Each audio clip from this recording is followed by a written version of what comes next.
Olá, telespectador do Amazonsat, programa Literatura em Foco, gravado no Seringal Hotel, que nos recebe generosamente com este café da manhã delicioso. Nosso convidado especialíssimo, professor doutor Aristóteles Alencar. Vamos falar da sua mais recente obra, Discursos e Crônicas. Doutor Aristóteles é muito conhecido na área de medicina, inclusive é o orador da Academia de Medicina. Professor, eu queria falar um pouco dos seus pais. Escreveram uma bela história na educação no Amazonas. Pai e mãe, especialmente o pai. Eu queria que o senhor falasse um pouco desse pai professor, que inclusive deixa uma agenda com um diário que ele fazia. De onde vem, então, o seu amor pela literatura, sendo um médico numa área completamente diferente? Seria deste pai da educação no seio familiar? Bem, primeiramente, obrigado por estar presente no seu programa, o honroso convite de estar aqui com você. E essa pergunta não é tão simples de responder, mas, ao mesmo tempo, me obriga a voltar ao passado. Né? O pai do papai, meu avô, o professor João Luiz de Alencar, ele tinha uma escola aqui em Manaus. Por ser positivista, o nome da escola era Augusto Conte, Escola Augusto Conte, e formou inúmeras gerações. Então ele era um professor com uma formação eclética, descendente de negros, provavelmente neto ou filho de escravos, mas ele tinha um cabedal de conhecimento enorme, falava francês fluente e ministrava as aulas de português, matemática, geografia, história. Consequentemente, o papai puxou essa veia do magistério do seu pai, que é João Luiz de Alencar. E o papai, apesar de formado em Direito, que só tínhamos a faculdade de Direito naquela época, ele se dedicou ao ensino da matemática durante toda a sua vida. E tinha uma característica: o papai ele nos chamava atenção para o português. Ele tinha uma formação assim, linguística muito interessante. Nunca nos deu o significado de qualquer palavra. Quando eu pedia, papai, o que significa tal palavra? Ele entregava o dicionário. Então, as primeiras vezes, nós ficávamos irritados com isso. Mas depois, nós valorizamos essa iniciativa, porque nos obrigou a consultar o dicionário constantemente. E você, quando vai ao dicionário, você pega uma palavra, pega uma anterior, pega uma posterior e acaba passando um certo tempo com o dicionário. Então, ele foi formador de várias gerações. Ele não só ensinava a matemática, mas ele era preocupado, por exemplo, com a oratória. Ele treinava a oratória dos alunos. Até me lembro de inúmeros alunos que ele possuía. Por exemplo, o Dr. Edson Oliveira, que foi presidente da OAB. Eu era criança e lembro o Dr. Edson treinando discurso. A doutora Rosa Mendonça de Brito, que é presidente da academia, uma aluna muito querida dele.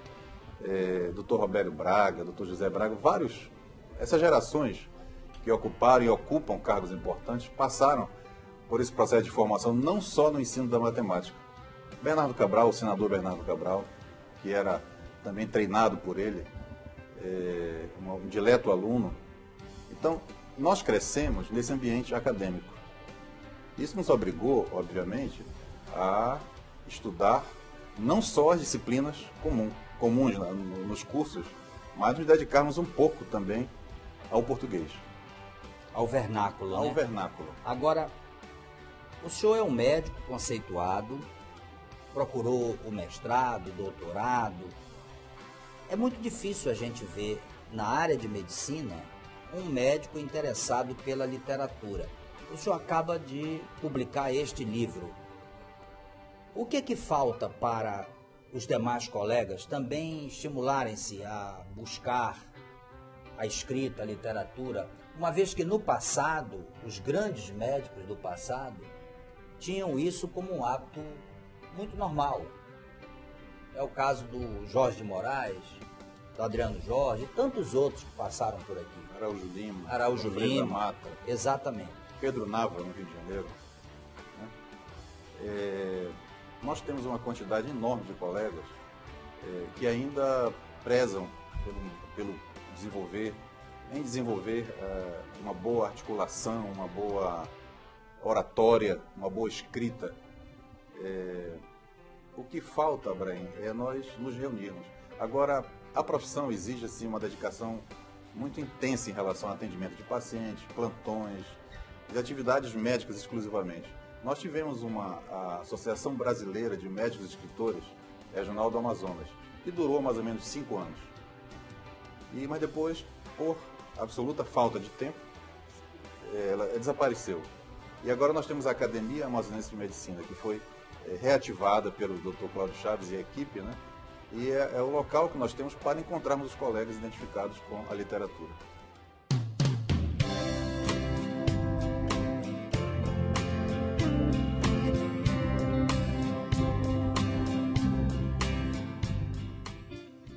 Nesse processo da medicina, o senhor tem se destacado com uma campanha contra o tabagismo. Quando se ver a sua imagem, já lembra isso. Como é que está essa campanha? Abraim, atualmente eu fui convidado pelo atual diretor da Fundação SECOM, Dr. Risse, para retomar as atividades no Programa Estadual de Controle do Tabagismo, e vou fazê-lo de forma voluntária, porque esse trabalho realizado aqui no Amazonas mereceu destaque nacional. Não sei se você sabe, se os seus telespectadores sabem, que Manaus foi a primeira capital sem cigarro dentro do shopping. Nós fizemos essa campanha em 2000, ou seja, nós estamos em 2016, são quase 2 gerações que ficaram livres da exposição do cigarro em ambiente coletivo como um shopping.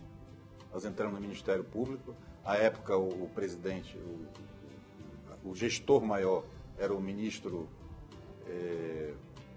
que se encontra em Brasília, Mauro Campbell. Dr. Mauro Campbell Marques, que acatou a nossa solicitação, nos colocou em contato com a promotora, e a partir daí, no dia 31 de maio de 2000, nós abolimos o cigarro dentro do shopping.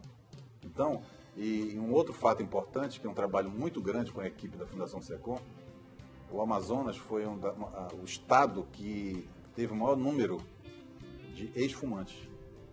Agora, obviamente, nós devemos à imprensa, televisão, jornal, rádio, com certeza, que sempre nos ajudou nessa campanha. Então, esse é um trabalho que não é só mérito meu, é de uma equipe muito grande. O senhor é articulista do jornal Em Tempo. Como é que está essa coluna e o senhor pretende, de repente, pegar esses artigos e também transformar num livro? Pois é, algumas crônicas publicadas no jornal Em Tempo estão nesse livro. Tá? O processo de criação de uma crônica, você que é escritor, é muito diversificado para cada autor. Então eu vou assim, confidenciar para você, a maioria das crônicas são feitas dentro de um avião. Quando eu viajo para congressos, e na ida ou na volta, eu não sei, algum processo de inspiração, e eu procuro já começar a escrever dentro do avião. E quando chego em terra, já concluo.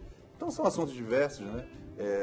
Corriqueiros da nossa vida, que na visão de médico eu procuro externar a minha opinião. Por exemplo, a preocupação constante. Se você for ali no Igarapé de São Jorge, aquela água do Igarapé é totalmente podre. Podre. Então eu comparei Manaus com Veneza. Veneza, eu nunca estive em Veneza, mas pelas fotografias e filmes, as gôndolas passeando por ali e tal, aqui seria impossível. Devido à poluição, você tem muita garrafa plástica, tem casco de geladeira, a carcaça de geladeira, móveis, tudo entulhando aquele igarapé. Então, eu coloquei um título de uma das crônicas, Veneza das Selvas. Quer dizer, é a questão da sensibilidade médica, da questão da poluição, que você não pode mais tomar banho naquela área, não pode mais tirar aquela água para beber, e ali é a fonte de contaminação constante. Médico, professor, pesquisador, doutor em medicina, mas acima de tudo um humanista. O senhor é um exemplo de que o vil metal não está na frente da profissão do médico. Aquele discurso de posse, de tomada do certificado, do diploma, da dedicação, o senhor leva isso ao pé da letra? Por questão até de valores familiares. O papai e a mamãe eram professores da rede pública. Eu mais 4 irmãs, nós crescemos com muita dificuldade, assim. A dificuldade, eu sempre digo para os meus filhos, nós nunca tivemos, assim, facilidade, nunca viajamos com a família, nunca tivemos carro, mas não faltava alimentação e estudo. Questão de estudo, material didático, nunca faltou absolutamente nada, e a alimentação. O restante, roupa, a gente remendava e tal, etc. Mas, e nem por isso, nenhum de nós sofreu esse trauma. Porque está além do amor, né, amor do paterno, materno, os valores da família. Então, Abraão, hoje, o que eu tenho é mais do que eu mereço. Eu consigo viver tranquilamente, sem explorar ninguém, não precisa explorar ninguém. Tá? Então, a medicina, na realidade, é um sacerdócio. As pessoas que procuram o médico é porque necessita de alguma coisa, e às vezes ela não tem o que dá em troca, não tem dinheiro, e você tem que atender, de qualquer forma.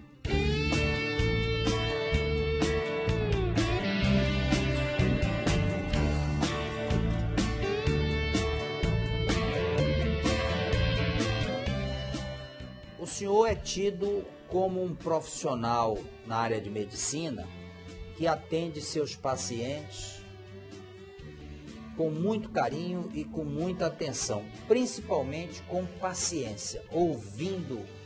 Você não é aquele médico que baixa a cabeça e escreve a receita. Esse respeito com o paciente, com o semelhante, vem da educação familiar ou já foi a própria medicina que lhe estimulou a agir dessa forma? Me lembro do papai que quando uma pessoa vinha contar uma história que você sabia, uma piada, uma história, ele dizia assim: deixa a pessoa contar, não interrompa. Faz de conta que você não conhece, não sabe, para não frustrar a pessoa que estava contando. Então, o papai tinha esses detalhes, né, o professor João Crisóstomo, que foi imortal da Academia de Letras, um colega dele de primário, dizia Aristóteles, quando o papai faleceu, ele fez uma crônica em homenagem ao papai. Que está no livro. Que está no livro. Ele dizia: teu pai era muito engraçado.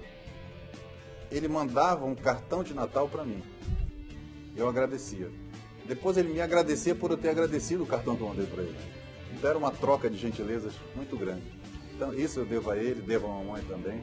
Agora, tive grandes professores, grandes modelos dentro da Faculdade de Medicina, e o paciente ele tem que ser ouvido. Na época que eu me formei, nós não tínhamos, por exemplo, ultrassonografia, ecocardiografia. Você tinha que olhar o paciente, ouvir, auscultar e pegar no paciente. E daí você tirar o diagnóstico. Então, essa atenção que tem que ser uma característica de todos os médicos, isso vem da prática. Tá? Infelizmente, um pouco mudou, porque a medicina hoje está muito tecnicista. Então, você pede vários exames e esquece do principal, que seria a anamnese, o exame detalhado do paciente. Eu vou voltar à agenda, o diário do seu pai. Há planos para reconstruir essa história do avô, do pai, até os dias atuais? Sim, já tem material coletado. É uma história interessante também, porque conta vários períodos da história do Amazonas também. Por exemplo, o meu consultório, situado aqui na Praça Sebastião, a família habita há mais ou menos 100 anos nessa casa. Mais ou menos 100 anos. Era uma casa de herdeiros portugueses e final da década de 1950, começo de 60, o papai conseguiu comprar através do empréstimo do Banco do Estado do Amazonas. E foi uma época muito difícil para todos nós, porque o papai tinha que pagar o empréstimo e ficou definitivamente conosco. Então, nessa casa da São Sebastião, tem um detalhe interessante. Em 1935, quando a vovó morreu, o papai não se encontrava aqui em Manaus. Então, tem uma carta. O telefone não existia nessa época, era através de carta. Uma carta na qual o vovô comunica o falecimento da vovó para o papai que está no Rio de Janeiro. Então ele escreve que, após um susto, etc. e tal, ela passou mal e foi chamado o doutor Araújo Lima, e dá o nome a um ambulatório ao lado da Faculdade de Medicina. O Dr. Elgio Lima, que aplicou ventosas e sangria. E a vovó veio a falecer. Então, quer dizer, era o recurso que tinha. Então, é um relato de uma época e disse que a vovó morreu chamando o nome dele. Então, é uma carta muito bonita, mas também nos conta como o Dr. Elgio Lima era um dos médicos, os expoentes da medicina na época, e o que ele dispunha? Do estilete para cortar, sangrar a pessoa e fazer ventosas. E hoje nós sabemos que não tem, são tratamentos inócuos. Então, a ideia é resgatar esse período todo e colocar em livro. Eu confesso que vou esperar com ansiedade, porque nós estamos perdendo a história desses ícones da nossa cidade que se foram e que muitos não tiveram cuidado de deixar isso escrito. Né? Então eu vou torcer para que esse material... Espero contar com seu apoio. Com certeza, com certeza. Professor, nós estamos chegando ao final do programa. Foi um prazer enorme conversar com o senhor e agora o senhor tem a oportunidade de se despedir e naturalmente deixar seus agradecimentos. As palavras somente de agradecimento, não tem outra coisa para lhe ofertar, só desejar muito sucesso. Seu programa tem uma audiência muito grande e eu gostaria de relatar um episódio rapidamente. Assisti uma entrevista do Dr. Pitangui e ele chegando na Alemanha, pegou um táxi, foi para o hotel que ele ia dar a palestra e o motorista de táxi o reconheceu. Sabe aquele famoso cirurgião plástico e tal? E ele ficou. E o motorista de táxi, ele escuta rádio constantemente, ele é muito bem informado. E num evento em São Paulo, de cardiologia, eu peguei um motorista de táxi de origem portuguesa e começamos a trocar a conversa e ele disse: "O senhor é de onde?" "Sou de Manaus." Aí ele disse: "Eu assisto um programa de lá, pela Parabólica, Literatura em Foco." Quer dizer, eu fiquei muito orgulhoso por ser do estado do Amazonas e ser seu amigo. E já lhe falei isso anteriormente, estou lhe falando agora em público, o seu programa ele tem uma abrangência muito grande. E para mim foi uma honra muito grande ter comparecido e mais uma vez agradeço o seu honroso convite. Muito obrigado, e eu também fico orgulhoso com esses telespectadores de todo o Brasil que de vez em quando nos encontram aí na Parabólica. Mas nós estamos chegando ao final do programa. É sempre um prazer fazer o programa e conversar com você, telespectador, que há quase 18 anos me acompanha. Claro, agradecer ao Guaraná Magistral, Magistral Gold, nossos patrocinadores, Importadora TV Lá, mas agradecer principalmente a você, telespectador fiel que nos acompanha. Renovo o convite para estarmos juntos. Quando será?